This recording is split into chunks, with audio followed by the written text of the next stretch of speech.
സ്ഥാനാർത്ഥി നിർണയം ഗ്രൂപ്പ് അടിസ്ഥാനത്തിൽ പാടില്ലെന്നും താഴെത്തട്ടിൽ നിന്നും വേണമെന്നുമുള്ള എ.കെ. ആന്റണിയുടെ നിർദ്ദേശം ഉണ്ടെങ്കിൽ സിറ്റിംഗ് എംപിമാർക്ക് മാറ്റം ഉണ്ടാകില്ല. കഴിഞ്ഞ തവണ കോൺഗ്രസ് വിജയിച്ച 9 മണ്ഡലങ്ങളിൽ വയനാട് ഒഴികെ മറ്റൊരിടത്തും സ്ഥാനാർത്ഥികൾ മാറാൻ സാധ്യത ഇല്ലെന്നാണ്. ആന്റണിയുടേത് ഗീർവാണം. സ്ഥിരം എംപിമാർ കസേരയും വിടില്ല, ഗ്രൂപ്പ് പോരും നോക്കും. സ്ഥാനാർത്ഥി നിർണയം ഗ്രൂപ്പ് അടിസ്ഥാനത്തിൽ പാടില്ല എന്നും താഴെത്തട്ടിൽ നിന്നും വേണം എന്നുള്ള എ.കെ. ആന്റണിയുടെ നിർദ്ദേശമുണ്ടെങ്കിലും സിറ്റിംഗ് എംപിമാർക്ക് മാറ്റം ഉണ്ടാകില്ല. കഴിഞ്ഞ തവണ കോൺഗ്രസ് വിജയിച്ച 9 മണ്ഡലങ്ങളിൽ വയനാട് ഒഴികെ മറ്റൊരിടത്തും സ്ഥാനാർത്ഥികൾ മാറാൻ സാധ്യതയില്ല. പരാജയപ്പെട്ട മണ്ഡലങ്ങളിൽ പോലും ഈ നിർദ്ദേശപ്രകാരം സ്ഥാനാർത്ഥി നിർണയം നടക്കുകയുമില്ല. തിരുവനന്തപുരം, പത്തനംതിട്ട, ആലപ്പുഴ, എറണാകുളം, വയനാട്, വടകര, കോഴിക്കോട്, മാവേലിക്കര എന്നീ മണ്ഡലങ്ങളിൽ പുതിയ സ്ഥാനാർത്ഥികളെ പരിഗണിക്കുന്നത് പാർട്ടിക്ക് ബുദ്ധിമുട്ടാകും.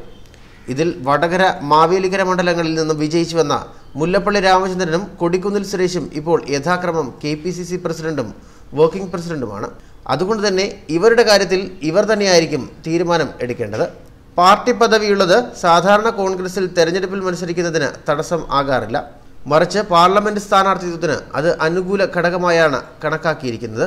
എല്ലാ തീരുമാനങ്ങളും ഡൽഹിയിലായതുകൊണ്ട് തന്നെ യാത്രയ്ക്കും മറ്റും എംപിമാരാകുന്നത് KPCC പ്രസിഡന്റ് സ്ഥാനമുള്ളവർക്ക് ഗുണമാകും എന്ന വിലയിരുത്തലാണ് മുൻകാലങ്ങൾ ഉണ്ടായിരുന്നത്. എന്നാൽ രമേശ് ചെന്നിത്തല KPCC പ്രസിഡന്റ് ആയതോടെയാണ് അതിന് മാറ്റമുണ്ടായത്. അദ്ദേഹം മത്സരിക്കാൻ തയ്യാറായില്ല എന്ന് മാത്രമല്ല, രാജ്യസഭാ സീറ്റ് നൽകാമെന്ന് പറഞ്ഞിട്ടും സ്വീകരിച്ചിരുന്നില്ല. VM സുധീരനും അതേ നിലപാട് തന്നെ തുടരുകയായിരുന്നു. അതുകൊണ്ട് തന്നെ മുല്ലപ്പള്ളിക്കും കൊടിക്കുന്നിൽ സുരേഷിനും ഇക്കാര്യത്തിൽ സ്വന്തം തീരുമാനം എടുക്കാൻ കഴിയും.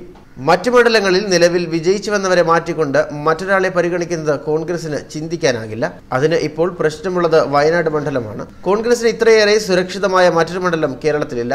അതുകൊണ്ട് തന്നെ ആ മണ്ഡലത്തിന് നോമ്പ് നോറ്റിരിക്കുന്നവർ നിരവധിയാണ്. അത് പാർട്ടിയിൽ തർക്ക വിഷയം ആകും. അത് കഴിഞ്ഞാൽ സിറ്റിംഗ് എംപിയുടെ കാര്യത്തിൽ അല്പമെങ്കിലും തർക്കം വേണ്ടത് എറണാകുളം KV തോമസിന്റെ കാര്യത്തിലാണ്.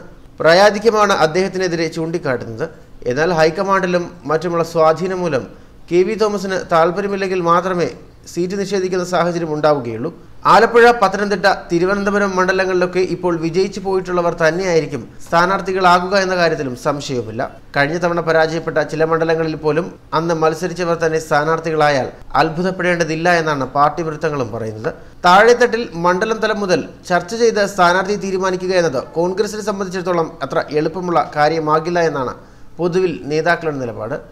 എ.കെ. ആന്റണി ഇന്നലെ പ്രഖ്യാപിച്ച രാഹുൽ ഗാന്ധിയുടെ തീരുമാനം പല സീറ്റ് കാംക്ഷികൾക്കും വലിയ തിരിച്ചടിയുമായിട്ടുണ്ട്.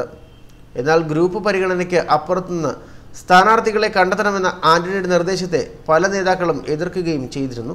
കേരളത്തിലെ കോൺഗ്രസിൽ ഗ്രൂപ്പുകളെ ഒഴിവാക്കിക്കൊണ്ട് ഒന്നും നടക്കില്ല എന്നാണ് ഇവർ ചൂണ്ടിക്കാട്ടുന്നത്.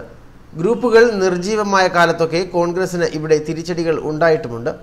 ഗ്രൂപ്പുകൾ പരിഗണിക്കുന്നത് കുഴപ്പമില്ല. എന്നാൽ ഗ്രൂപ്പ് മാത്രം പരിഗണിച്ചുകൊണ്ട് സ്ഥാനാർത്ഥികളെ നിശ്ചയിക്കുന്നതാണ് പ്രശ്നം. ഗ്രൂപ്പുകളെ അവഗണിക്കുകയാണെങ്കിൽ അവർ തന്നെ വാരിത്തോൽപ്പിക്കുന്ന സമ്പ്രദായവും കേരളത്തിൽ ഉണ്ടായിട്ടുണ്ട്.